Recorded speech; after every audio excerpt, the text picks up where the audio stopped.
Bonjour à tous, c'est Aqua-Jean-Phi, j'espère que tout le monde va bien. Aujourd'hui je vais vous faire une petite vidéo pour vous expliquer un petit peu le pole spear. On m'a posé beaucoup de questions à ce sujet, donc j'ai eu la gentillesse de m'en faire prêter un pendant 1 ou 2 jours.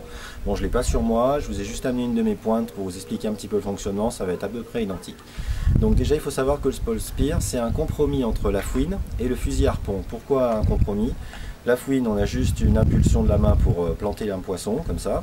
Par contre avec le pole spear, on a un propulseur et donc il y a un propulseur qui permet justement que la flèche soit guidée en fonction du poisson.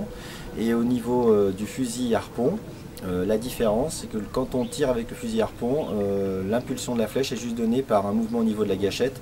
Là, pour que la flèche parte, il faut juste ouvrir le creux de sa main et la flèche va partir. Donc que je vous explique. Au niveau donc du pole spear, donc c'est composé de 3 parties. Donc il y a un fût, donc le fût c'est ça, voilà, c'est une tige, en fin de compte on va appeler ça comme ça, une tige, un harpon à son extrémité et un sando d'eau à son autre extrémité.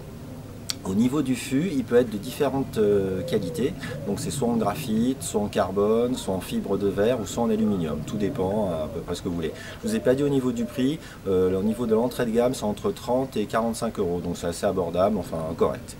Donc là, au niveau c'est une extrémité où on met le harpon, donc soit le harpon est déjà à son emplacement, soit il y a un filetage et on peut mettre soit un harpon tahitien, soit un trident de Neptune, comme je vous en ai déjà parlé. Donc il y a deux petites choses à savoir. Et enfin, un dernier petit point à savoir, au niveau de son extrémité, il y a un sando fixé par une cordelette. Donc vous pouvez éventuellement changer ce sando en mettant un peu plus résistant ou un peu plus mou si vous n'arrivez pas à armer votre pole spear. Vous aurez plus ou moins de puissance. Donc comment ça fonctionne, comment on fonctionne. Donc pour armer ce pole spear, ce qu'il faut faire, c'est que vous avez un sando qui est là, vous le mettez au niveau de votre creux de votre main, comme ça, vous le mettez au niveau de votre creux de votre main, et puis avec votre autre main, vous tenez l'extrémité, enfin pas l'extrémité, une partie de votre pole spear, et vous, progressivement, vous tirez l'élastique ou le sando qui est là, et vous le mettez à peu près à ce niveau. Il faut savoir aussi, je ne vous ai pas dit qu'au niveau du fût, il en existe de 1 mètre à 3 mètres. Le 1 mètre, c'est à peu près comme ça. Par contre, pour les 3 mètres, ceux qui vont jusqu'à 3 mètres, ils sont coupés en deux et enfin, ils se fixent par il y a un petit filetage et donc comme ça, vous avez les 3 mètres. Donc voilà, donc pour armer, donc, comme je vous ai dit, donc vous prenez le sando au niveau du creux de votre main. Et vous tirez, avec votre autre main gauche par exemple, vous tenez le haut et vous arrivez à peu près à ce niveau. Donc là, votre pole spear est armé avec le sando. Donc ça se fait dans l'eau bien sûr. Et pour pêcher vos poissons, donc vous les piquez uniquement, vous les transpercez pas, comme vous avez un trident tahitien ou un trident de la forme de Neptune. Donc ça c'est un petit bémol, mais bon, il faut s'adapter comme on dit. Donc ça c'est assez important. Pour viser, ce qu'il faut faire, c'est qu'il faut pointer l'extrémité de votre pole spear en direction du poisson et le tir se fait uniquement en lâchant, en ouvrant votre main et votre flèche va partir. Donc voilà, donc ça c'est une technique de pêche qu'il fallait que je vous dise. Ce qu'il faut savoir aussi, c'est que cette technique de pêche, elle est utilisée depuis de belles lurettes, soit dans les pays de l'Océanie, beaucoup, donc en Asie ou en Afrique ou en Polynésie française. Donc c'est souvent des petits gamins qui n'ont pas tellement énormément de sous, donc ils se fabriquent un genre une fouine avec un propulseur. Donc c'est soit un petit bâton qu'ils ont, et ils ajoutent soit des chambres à air, soit des petits élastiques qu'ils trouvent, et donc ça fait effet. Je l'ai utilisé pendant 2 jours. Bon, ayant 30 ans d'expérience de pêche, c'est vrai que j'en suis pas tellement satisfait honnêtement, parce que ça m'a pas procuré les mêmes sensations que lorsqu'avec un fusil harpon. C'est vraiment une pêche au trou uniquement. On peut pêcher vraiment beaucoup au trou que sur des poissons qui ne bougent pas trop. J'ai pêché quelques sols avec, quelques rascasses et 1 ou 2 sèches. Donc par contre les poissons de plein eau, c'est un petit peu dur, je suis pas arrivé sincèrement.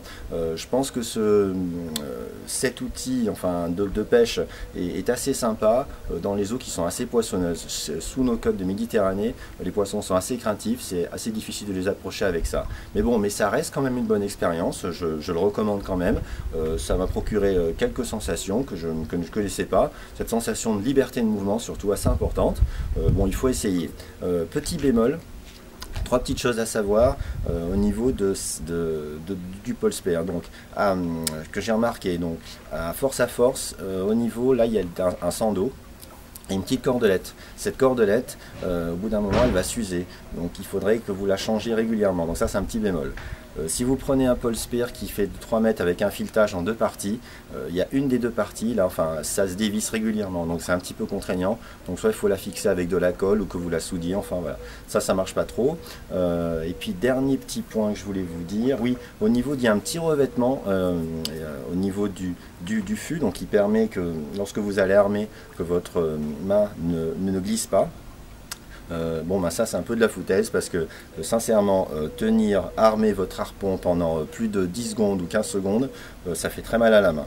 Donc ce qu'il faut faire dans ces cas-là, c'est que vous devriez mettre un gant avec un revêtement un petit peu plus conséquent pour pouvoir tenir votre flèche au niveau de votre main et comme ça elle ne va pas glisser. Assez important. Dernière petite chose que je voulais vous dire, il ne faut pas l'armer constamment parce que vous n'allez pas pouvoir faire, ça va être vraiment très dur pour vous. Ce qu'il faut faire, c'est lorsque vous voyez par exemple un poisson ou que vous allez faire une pêche à trou, ben vous armez le fusil préalablement, enfin pas le fusil, votre pole spare, et au dernier moment vous décochez un tir. Voilà, bon, c'est à peu près tout ce que j'avais à dire sur le pole spare. Bon voilà, j'ai fait une petite vidéo assez rapide. J'espère que ça vous fait plaisir.